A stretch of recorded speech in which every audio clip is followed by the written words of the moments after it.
Welcome to the Mobile Home Park Mastery Podcast, where you will learn how to identify, evaluate, negotiate, perform due diligence on, finance, turn around, and operate mobile home parks.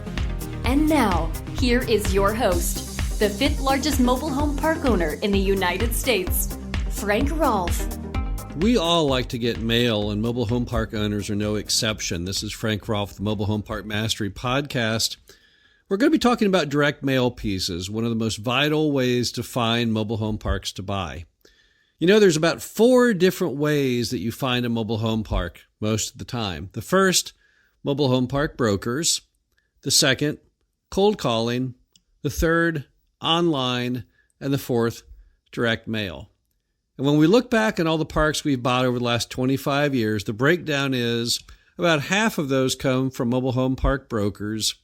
And of the remainder, it's about an equal split between cold calling, direct mail, and online. So that means that direct mail is a very, very important part of anyone's park acquisition process. Now, direct mail is unique because it has a 99% fail rate. And a 99% fail rate in everything else in life is terrible.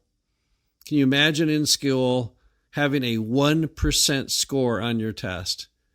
Instant F-, you'd be tossed out of any higher education. But in direct mail, 99% fail is considered good. Some even consider it great. So that's what makes it so unique, is that in relation to all the other endeavors of life, nowhere has the bar been set so low. So how do you have a successful direct mail piece to mobile home park owners? Here are some tips to make it work for you. The first is you want to send it to the owner, not the manager. Now, how do you do that? Well, the first thing you have to do is you've got to get the address and the name of whoever owns the mobile home park as fully separate from the address of the park itself. What you do is you get the address of the park, you go to the tax assessor's database, you enter that address in if it's online. If it's not online, although most are, you'd have to call them to do it. And when you give them the address of the property, the tax assessor can give you the name and the address of the owner. Now you have all the information that you need. Now, we know now where to mail it, but what do we mail exactly? Well, you have 2 options in direct mail. You've got a postcard and you've got a letter. Now, we have found over the years the postcard is far more successful than the letter. Why would that be? Well, probably because moms and pops are wonderful at guessing what's direct mail spam from real letters. So when you send a letter, they eyeball that letter before they open it. They stare at it. They might hold it up to the light. And if it's not legit, which they can tell it's not, it goes straight into the trash. But when you get a postcard, you can't help but look at it. It's right there in your face. There's nothing hiding your sales pitch. And if you do a good job on the postcard, they're going to read it and they might call you. So definitely postcard over letter. Now, that doesn't mean you should only do postcards. You can mix things up. But if you have only one shot, you're going to want to take the postcard shot, not the letter shot. On the postcard, make sure that you have something engaging on it visually. Typically, that's a photograph of a mobile home park and not a fancy mobile home park. You want something that the park owner will identify with. Most mobile home parks in the United States are not fancy. A tiny subset are fancy. So don't be embarrassed to show your regular old affordable housing park with homes from the 1970s and the 80s and the 90s without a whole lot of landscaping, because that's probably what your mom and pop has to offer, is that kind of a mobile home park. And also, don't be afraid to put a picture of yourself on it. You can even put a picture of your family on it. Who knows, the mom and pop may look at that photo and say, I like that guy. He reminds me of me at a younger age. Or I like the looks of him. He looks like my best friend from high school. Those are the kind of moments in which you are going to get a better response to your direct mail piece. Also, do not put any negative limitations in the postcard. Don't put a whole bunch of bullet points of things you don't want to buy in a mobile home park. Don't give a minimum size of lots. Don't say no private utilities. Make it positive. Make it engaging. Make them call you. You can always screen them out when they call you. But if you put a lot of negative points, even if they had the perfect park, they may not call you because they think you're just too picky. You scare them. You make them think that you'll give them rejection. No one wants to call you. If they call you up and they feel all excited about doing it and calling you and they can't wait to tell everyone what you said, and then you shoot them down. No, that park, no, that's terrible. I never want to buy that.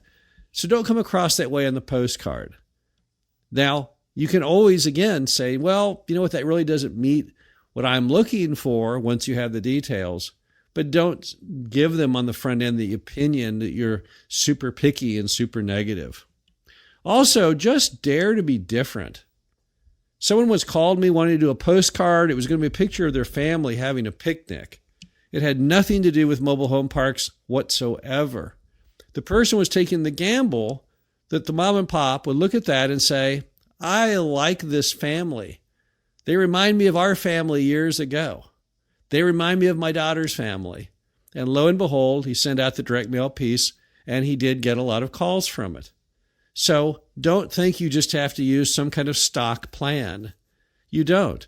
You can do different things. Why? Because it's a 99% failure rate. That means you're just trying to get that 1%, that unique individual to look at your direct mail piece and say, I think I'm going to call this person because there's something that really attracts me, something very engaging about this postcard or about that letter. So don't be afraid to be different.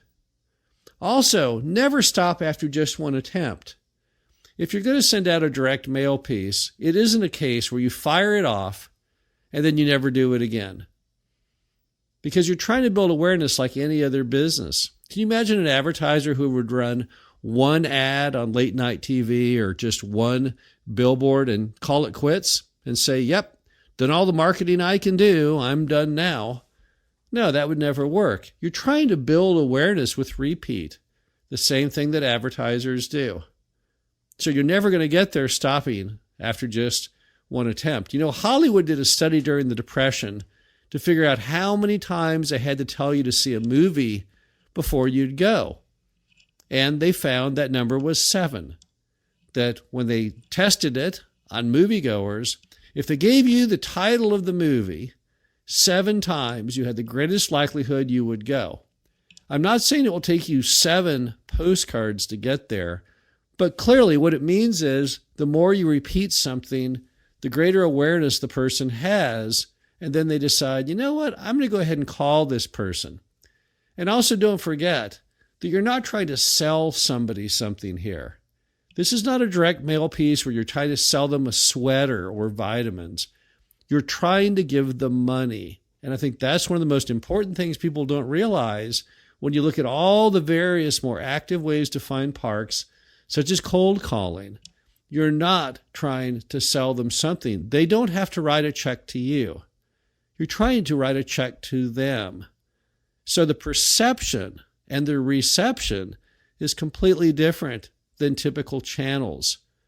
So when you're doing that postcard, when you're doing that letter, don't afraid to be different, but also don't have to put a heavy sales pitch on it.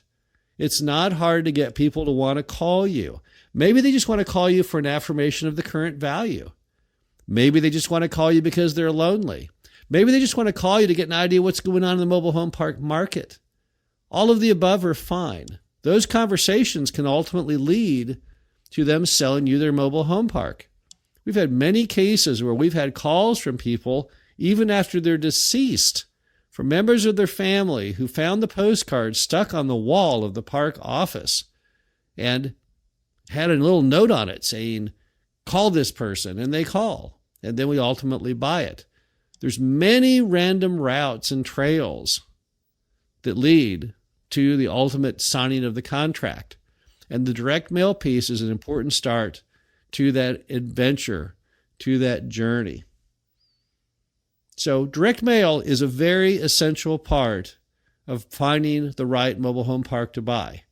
And most people don't realize if you do a good job with it, it can be a very, very effective tool.